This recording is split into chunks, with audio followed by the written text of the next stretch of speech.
Hey everyone, welcome back to the channel.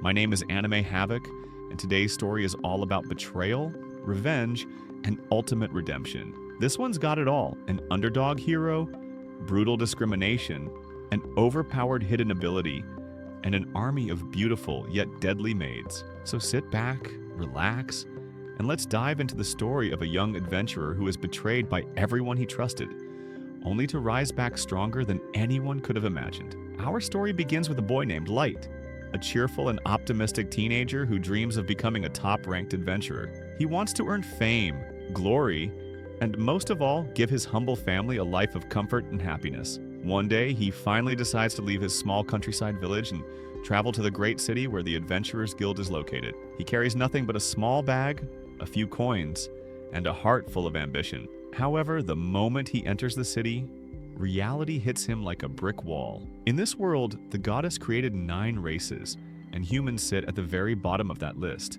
They're considered the weakest and least valuable of all beings. As a result, Light is immediately faced with racism and mockery. A beastman shoves him aside, barking at him to move out of the way, even though Light wasn't blocking anyone. People glare at him like he doesn't belong, but Light, ever the kind-hearted boy, just apologizes and moves along, trying to keep his spirits up.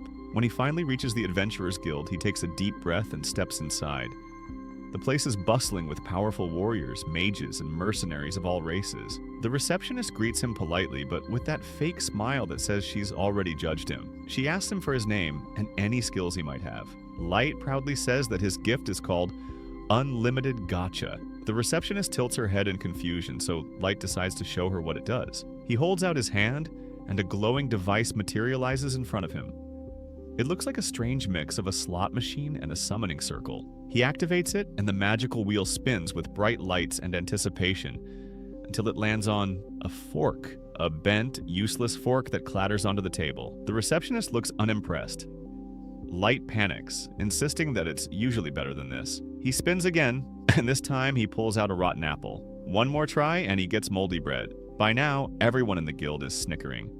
The receptionist, barely hiding her laughter, gives him an F rank, the lowest possible, and tells him that his gift probably isn't good for anything more than cheap party tricks. Still determined, Light asks if there are any jobs he can take to earn some money. She points him toward the bulletin board full of beginner quests, but when she sees his confusion, she realizes something else. He can't read.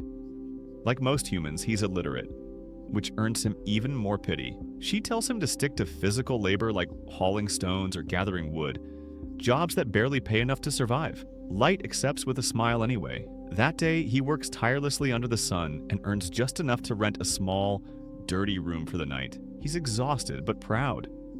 For dinner, he decides to use his gotcha ability again, hoping for something edible. Instead, he pulls out a pile of soggy bread. He laughs awkwardly and eats it anyway, believing tomorrow will be better. But tomorrow never comes easy for humans. On his way back to the inn, a group of beastmen block his path. Their leader, a wolf-like brute, accuses Light of bumping into him and staining his fancy clothes. Light apologizes immediately, but the beastmen ignore him and demand compensation. When he says he doesn't have much money, they punch him in the stomach and steal his pouch. As he lies bleeding in the dirt, people pass by and sneer, telling him to go live in the slums with the rest of the filthy humans. Light can barely move, his hope slowly fading. Just when he's about to give up, a delicate hand reaches out to him. It belongs to a beautiful elf with silver hair and emerald eyes named Sasha. She helps him up even though everyone around stares in disgust. Light quickly pulls away, ashamed that his muddy hands dirtied her. But Sasha smiles softly, saying it's fine. She introduces him to her companions, a party known as the Conquered of Tribes. They're a group made up of members from all different races: Drago the Dragonoot, Garu the Beastman, Nano the Dwarf, Diablo the Demon, Santor the Centaur, Abero the Oni, and a few others. They tell Light their goal is to create a world without racism, a world where all races coexist equally. Light can't believe such people exist, but they seem kind and sincere. They invite him to join as the final missing member, a human. Overwhelmed with gratitude, Light agrees, believing fate finally gave him a real family. The following weeks are some of the happiest of his life. They go on quests together, fight monsters, and share meals. Light isn't strong, but he tries his best to help, however he can. When he messes up, Sasha gently scolds him, and Drago jokes that At least Light makes great tea.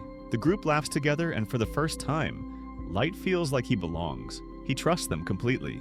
One day they enter a massive underground dungeon. After hours of exploring, they reach a large, empty chamber.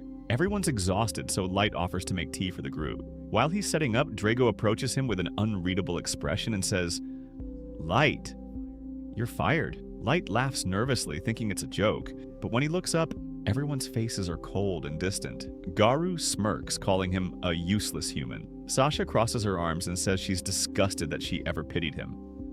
One by one, the people he called his friends start throwing insults, mocking him, and laughing at his pain. Light trembles, unable to understand. He begs them to stop and asks what he did wrong. Drago tells him the truth. The guild had ordered them to keep an eye on him because of his unlimited gacha. They thought he might be a maestro, someone with divine-level summoning potential. But after observing him, they decided his gift was worthless. Their mission was over, and now their orders were to dispose of him. Light's world shatters. The people who claimed to want peace and unity were nothing but liars.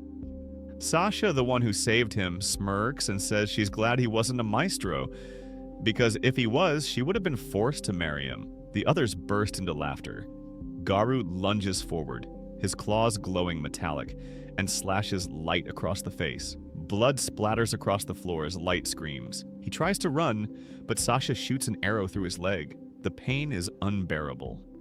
As he writhes on the ground, they laugh and say that human screams are music to their ears. Garu raises his claws again, but before he can strike, the floor beneath Light begins to glow. A teleportation circle activates, and before they can stop him, Light vanishes in a flash of light. He reappears in total darkness. The air is heavy and hot, and he realizes he's on the lowest floor of the dungeon. The domain of monsters stronger than anything he's ever seen. A deafening growl echoes behind him.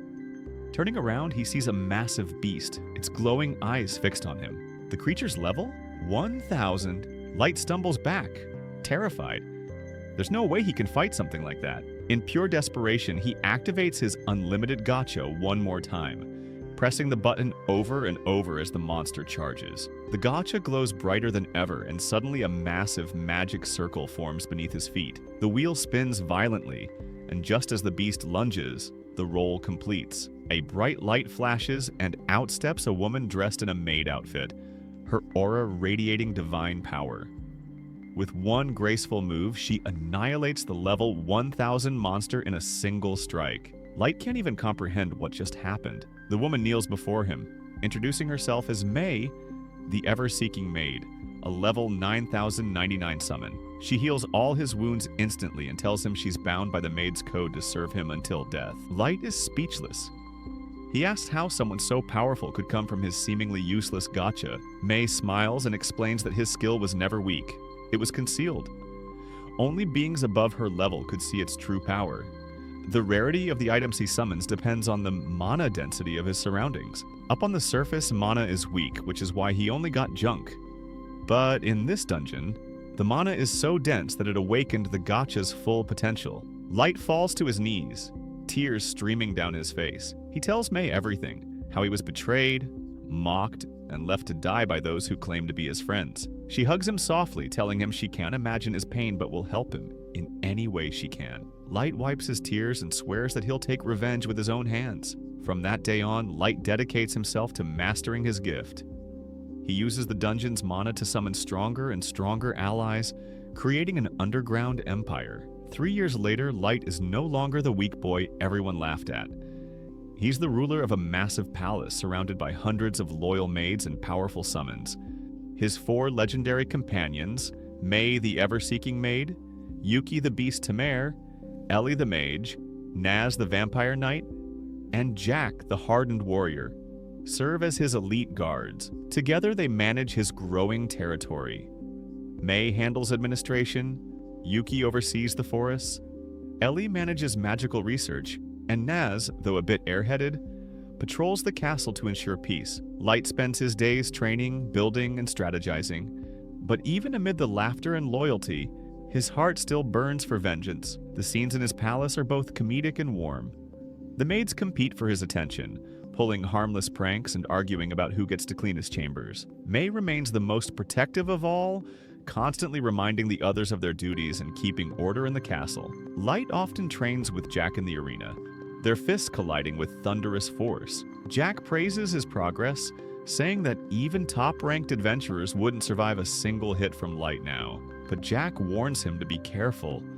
There are still enemies in the world who would destroy him if they learned the truth about his power. At night, Light stands on his balcony, gazing at the glowing dungeon below. He remembers the day he was betrayed, the laughter, the pain, and the humiliation. He clenches his fists and whispers to himself, "I'll make them pay." Soon after, during a dungeon exploration, Light and his party encounter a hellhound, the same type of monster that once terrified him years ago.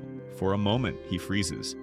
His mind flashes back to the betrayal, the claws, the screams, and the blood. But this time, things are different. His summons immediately surround him, their killing intent filling the air. Naz draws her blade, Ellie prepares a spell powerful enough to wipe out an entire race, and Yuki growls that she'll throw every hellhound into the abyss. Light raises his hand, stopping them. He slowly approaches the monster, his expression calm and confident. Instead of fear, he feels pity. He pats the hellhound's head and whispers, "Not today." His summons lower their weapons as Light turns toward them, his eyes glowing with determination. "It's time," he says. "We're heading to the surface. Let's begin my revenge." And that's where this story ends for now. If you enjoyed this recap, make sure to hit that like button, subscribe for more epic anime breakdowns, and join the Anime Havoc community for weekly uploads. This is just the beginning of Light's vengeance, and trust me, you won't want to miss what happens next. Thanks for watching, and I'll see you in the next one.